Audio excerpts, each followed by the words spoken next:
Chapter 3. How Ozma Granted Dorothy's Request. I suppose you have read so much about the magnificent Emerald City that there is little need for me to describe it here. It is the capital city of the Land of Oz, which is justly considered the most attractive and delightful fairyland in all the world. The Emerald City is built all of beautiful marbles, in which are set a profusion of emeralds, every one exquisitely cut and of very great size.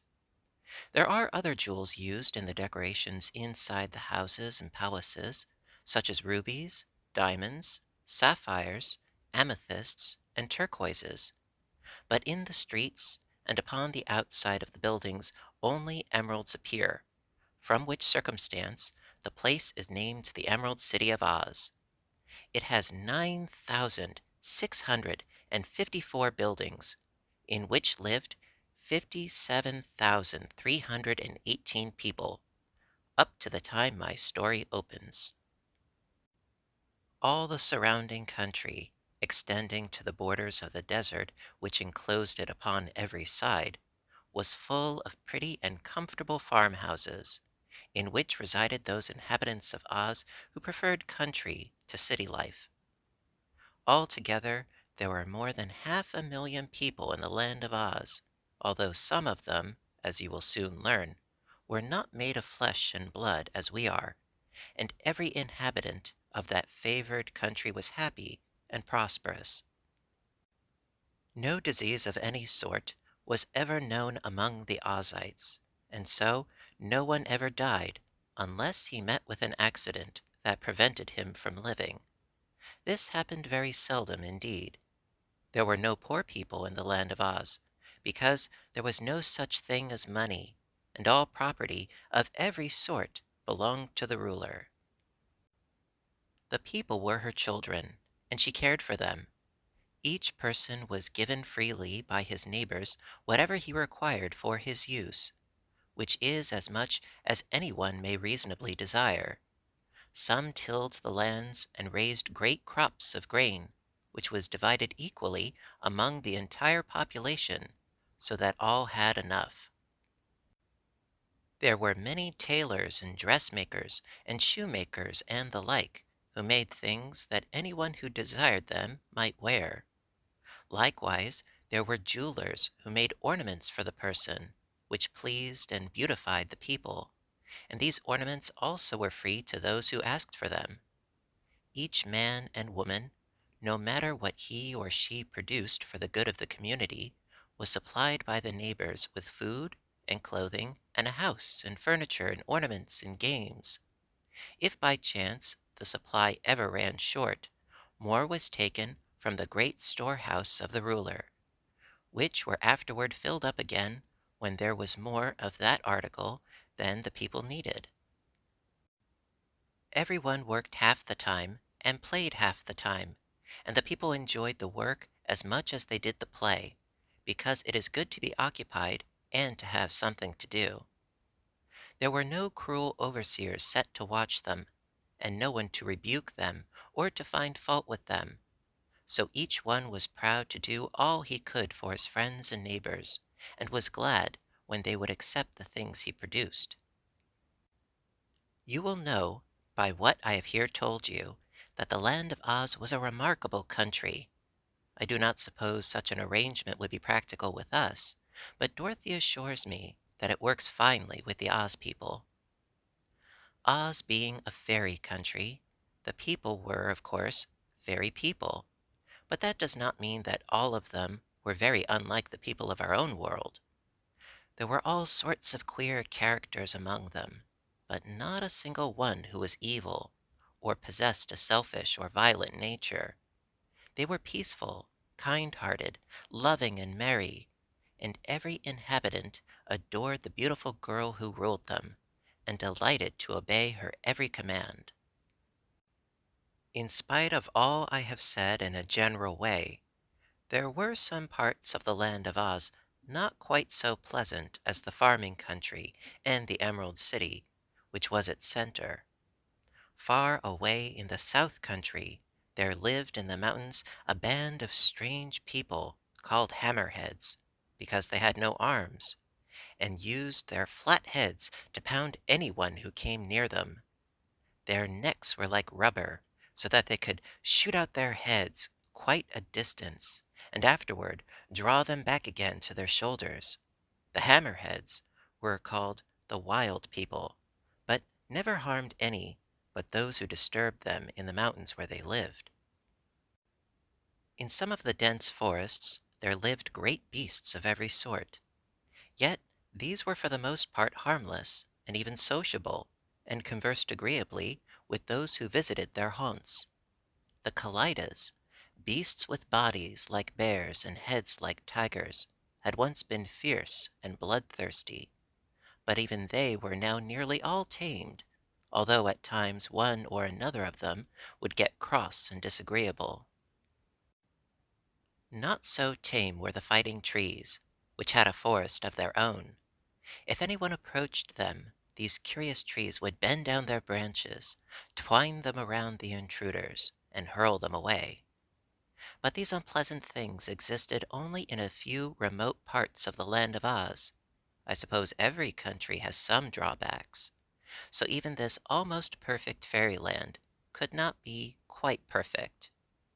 Once there had been wicked witches in the land too, but now these had all been destroyed, so, as I said, only peace and happiness reigned in Oz. For some time Ozma had ruled over this fair country, and never was a ruler more popular or beloved. She is said to be the most beautiful girl the world has ever known, and her heart and mind are as lovely as her person.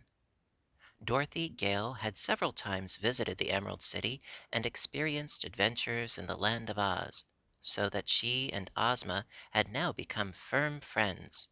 The girl ruler had even made Dorothy a princess of Oz, and had often implored her to come to Ozma's stately palace and live there always. But Dorothy had been loyal to her Aunt Em and Uncle Henry, who had cared for her since she was a baby, and she had refused to leave them because she knew how lonely they would be without her. However, Dorothy now realized that things were going to be different with her aunt and uncle from this time forth, so after giving the matter deep thought, she decided to ask Ozma to grant her a very great favor. A few seconds after she had made the secret signal in her little bedchamber, the Kansas girl was seated in a lovely room in Ozma's palace in the Emerald City of Oz. When the first loving kisses and embraces had been exchanged, the fair ruler inquired, "What is the matter, dear? I know something unpleasant has happened to you, for your face was very sober when I saw it in my magic picture. And whenever you signal me to transport you to this safe place, where you are always welcome, I know you are in danger or in trouble." Dorothy sighed. "This time, Ozma, it isn't I," she replied. "But it's worse, I guess, for Uncle Henry and Aunt Em are in a heap of trouble, and there seems no way for them to get out of it. Anyhow, not while they live in Kansas." "Tell me about it, Dorothy," said Ozma with ready sympathy. "Why, you see, Uncle Henry is poor, for the farm in Kansas doesn't amount to much as farms go. So one day Uncle Henry borrowed some money and wrote a letter saying that if he didn't pay the money back, they could take his farm for pay. Of course, he expected to pay by making money from the farm, but he just couldn't. And so they're going to take the farm, and Uncle Henry and Aunt Em won't have any place to live. They're pretty old to do much hard work, Ozma, so I'll have to work for them. Unless—" Ozma had been thoughtful during the story, but now she smiled and pressed her little friend's hand. "Unless what, dear?" she asked. Dorothy hesitated, because her request meant so much to them all. "Well," said she, "I'd like to live here in the Land of Oz, where you've often invited me to live. But I can't, you know, unless Uncle Henry and Aunt Em could live here too." "Of course not!" exclaimed the ruler of Oz, laughing gaily. So, in order to get you, my little friend, we must invite your uncle and aunt to live here also in Oz. Oh, will you, Ozma? Cried Dorothy, clasping her chubby little hands eagerly. Will you bring them here with the magic belt and give them a nice little farm in the Munchkin country or in the Winkie country or some other place? To be sure, answered Ozma, full of joy at the chance to please her little friend. I have long been thinking of this very thing, Dorothy dear, and often have I had it in my mind to propose it to you. I'm sure your uncle and aunt must be good and worthy people, or you would not love them so much. For your friends, Princess, there is always room in the land of Oz. Dorothy was delighted, yet not altogether surprised, for she had clung to the hope that Ozma would be kind enough to grant her request. When, indeed, had her powerful and faithful friend refused her anything? "But you must not call me Princess," she said, "for after this I shall live on a little farm with Uncle Henry and Aunt Em, and princesses ought not to live on farms." "Princess Dorothy will not," replied Ozma with her sweet smile.